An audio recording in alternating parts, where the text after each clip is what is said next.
So we opened up the show this week with Triple H having a special announcement pertaining to NXT, and that special announcement was something I kind of already knew about, and some of you maybe already knew about. The NXT will be live on the WWE Network on February the 27th, and even though I'm not going to have access to the WWE Network, I still think this is a very good move by Triple H and the WWE. You know, you're showcasing NXT live, you know, for the first time, using your WWE Network to actually do that as another incentive for people to actually go out and watch it. So I may not be watching this show live. If I can get a stream, I will watch the show live and do a review straight afterwards. But it's a very good idea by WWE. For an NXT mark such as myself, I can't wait to see how NXT will actually come off live. We've seen it taped for many, many years now, but it'll be interesting to see just how the characters and performers cope under pressure with the live lights there and the live cameras there. And just, it'll be a nice test, especially for some of those guys that are going to be on the main roster within the next probably year or two. It'll be a good test to see how they fare under the live camera. So our first match on the show was Adrian Neville versus Tyler Breeze, which, you know, I was kind of surprised this was the opener because, you know, this kind of felt to me like it could have been in the main event purely because of the fact that it was 4 weeks ago that Tyler Breeze cost Adrian Neville his chance at the NXT Championship at his second try on the NXT 200 show. So I thought they would have actually maybe had this main event. You know, maybe in my opinion, they could have put more build behind this. I mean, the fact that these two haven't really had much build, they haven't really been interfering in each other's matches. They've had 1 or 2 backstage segments. I would have thought with something as big as Tyler Breeze costing Adrian Neville his shot, his probably last shot for a while at the NXT Championship, I would have thought they'd have put a little bit more heat in this. I really would have done. It's just like I said last week. Why the hell did Adrian Neville not just kick Tyler Breeze's ass when he could? Just saying. As for the segment and match itself, you know, you got to love the fact that Tyler Breeze oversells whenever he gets his face hit, don't you? I mean, it's fucking hilarious. It kind of reminds me of the resurgence of Cody Rhodes when he became dashing Cody Rhodes. Unlike myself, he didn't have a beard. And Tyler Breeze being quite a small person, in my opinion, it's quite important now they're having him involved in kind of bigger feuds, not feuds with CJ Parker and squash matches. It's important they give him an aggressive side, in my opinion, much like they did Fandango against Chris Jericho. As let's face it, not many people are going to be taking Tyler Breeze 100% seriously. I mean, look at the guy. He is tiny. He's smaller than a lot of the superstars, you know, and you know, people just aren't really going to take the guy like that seriously. So you need to give him an aggressive side, and they kind of did that in this match, which Adrian Neville eventually went over in. It was a pretty decent opener. I'd say definitely the best match of the night. Like I said, I'm still surprised that this wasn't the main event. I do wonder if this will be the end of the feud or if they're going to continue it somehow. We'll see in the next couple of weeks, I guess. You just had to do it, didn't you, NXT? You just had to take the one character which I absolutely loathe on NXT and bring him back and return him. CJ Parker versus Jason Jordan. Who else here was rooting for Jason Jordan like myself? Because I know I was. It's good to see Jason Jordan back in NXT again. You know, actually, I kind of rated this guy back in NCW. I really thought he had the look. And he actually beat Damian Sandow in his last match before he actually went over to the WWE roster. So I was fully behind Jason Jordan. And of course, CJ Parker, the crowd are booing the fuck out of him. The character is corny. The character sucks. And of course he wins. I don't care at all about CJ Parker. And obviously neither does the live crowd. So why do they persist with this stupid CJ Parker character that they've got going on right now?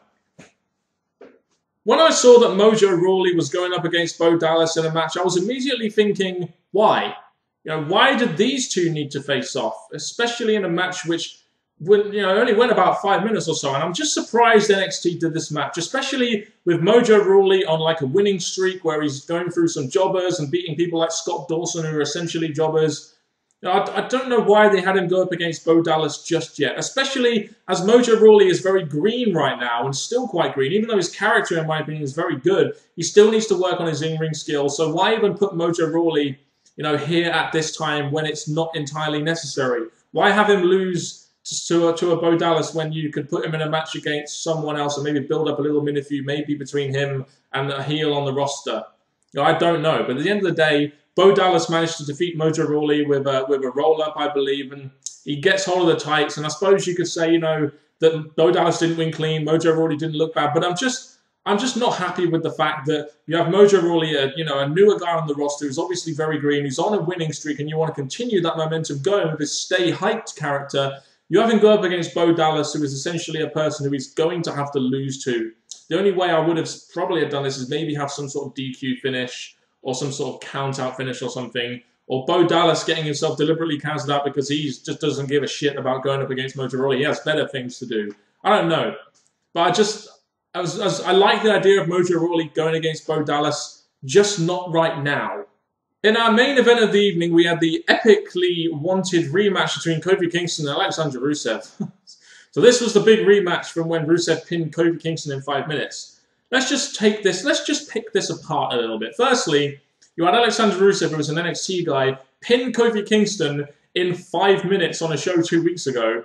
And then Kofi Kingston goes from getting pinned by an NXT guy, who is quite highly rated, so let's not forget that, to getting a win over Randy Orton, the WWE World Heavyweight Championship.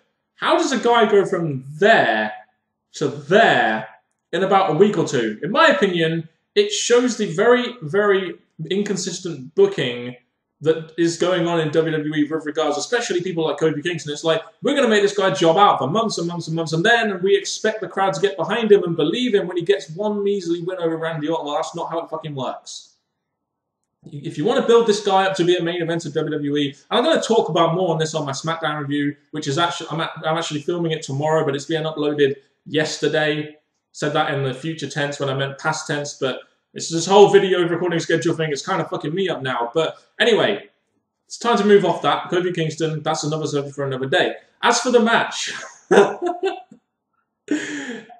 crowd kind of turned on this. You know, when halfway through the match, the crowd are starting to do the wave and chanting boring, you know the match just isn't working. And I don't know what happened here, whether these two guys just didn't click, or whether they just couldn't put on a 10-minute match, or whether Rusev is just a bit green, or whether Kofi just couldn't fire the crowd up enough. I don't know what happened, but the bottom line is, this segment and the crowd just kind of fell flat. So it was a very flat end to the show, and Kofi Kingston gets the win over Rusev, because, you know, Lana tried to help and she didn't succeed. And I was kind of surprised that Lana didn't trip up Kofi Kingston when he bounced up against the ropes, and she was right there. You do what a heel manager does and just trip him up or hold him to the leg or something when he went for the boom drop or whatever he fucking calls it.